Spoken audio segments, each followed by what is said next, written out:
Captain, you're just the human I went to see. I have a present for you. Well, it's kind of a present. Well, I think I need to ask you a favor. That would be more accurate. Yes. Find my arms. This place is a mess. Sorry, Captain. I meant to tidy up, and then I started playing with the Amrad generator space couplings, and the next thing I knew, I was holding 6 things and trying to work out all of them at once. I think I was having fun. Certainly it seemed engrossing at the time. What was I saying? What? Oh, yes, the favor. Well, I noticed that we're going to be at this for a long time, and as reliable as the ship is, it won't last as long as most of the crew. Well, Fleet gave us some pretty good hydroponics labs. They're not designed to last longer than 1,000 years in their current configuration. Don't get me wrong, everything we grow will be delicious the whole time, and I look forward to seeing how we solve the problem, but it is a bit of a problem. Yeah, I heard you're thinking of going near the Qualia? Well, that would certainly give us an opportunity to find a more permanent solution. Let me know what you eventually decide. Who knows what kind of food technology there is out there? What if we found something that meant we didn't have to eat anymore? It would certainly be useful. And I'd just die to get my little suckers onto something like that. But I'd miss food. Well, options are always welcome. Who knows what the Hardened or even dun dun dun the Arcane Empire have come up with? What if they can grow fish meat that doesn't taste like flounder all the time? Sorry, it's just the possibilities of where we can go are starting to dawn on me. If we're willing to, well, modify our original orders to not avoid other civilizations, possibilities become endless. Oh, well, I'm sure the engineers tried their best. But yes, I'm not the only Celeph who thinks our meat vats could use some tinkering. I don't suppose you'd allow me a slightly higher clearance so that I can go in and, tinker. Yes, tinker with the proprietary algorithms the vats are using. Thank you, Captain. Wow, I like this new self-sufficient attitude. I'm sure the old systems will never find out. And if they did, I'm sure they won't mind. I don't think we're ever going back. Do you? I'm glad to hear it, Captain. Besides, if I'm going to be playing with our FTL drives, I'd rather it be in a more exploratory direction. I don't think my arms are built for staying put. Gotta swim, as they say. Oh yes, well, sometimes it feels like play. Sometimes I think the poor drives need a hug. I mean, I'm not sure how many times I've fixed the drives while I had a few arms around one of their activation colossi. You know, Captain, any fleet engineers who tells you they understand how FTL drives works is maybe playing games with you. Yeah, it's true. I mean, there's always the standard line we tell the undergrads about the difficulties of FTL travel, and how an energy state matrix simply redefines the information bounds of each spatial quantum in an N3 volume, and allows for the underlying fields to jump to higher energy levels so that the FTL engines operate at a multiple of C, instead of trying to push past the traditional maximum pure energy state usually associated with the 3n+1 brain. What does that mean? Oh, sorry, Captain.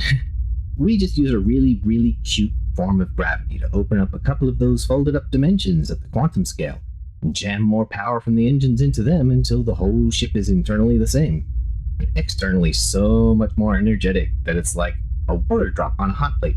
Whoosh! Oh, how do those lightliners do it?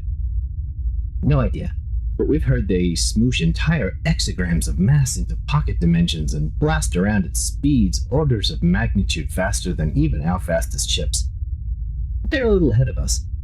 Besides, I'm pretty sure we just stole our FTL tech off someone else, and none of us really know how to push into superluminal travel. Ha! Of course I know how to operate our drives, but just because they work doesn't mean I could reinvent the system from scratch. Maybe if I were an Essai, but nope.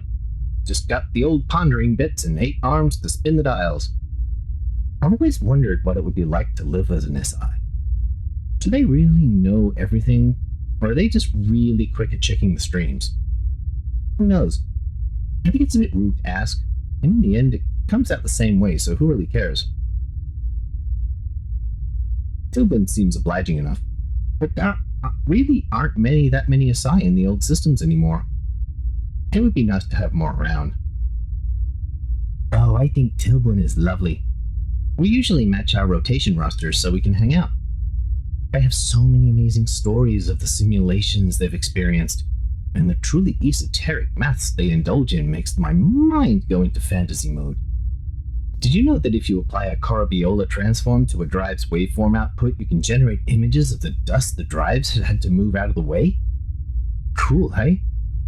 I would never have thought agricultural maths could be used like that. I suppose you have a lot of time to think when your mind is on the substrate instead of steak. Oh yes, I'm sure Owaka has a much better idea of what it's like to think that fast.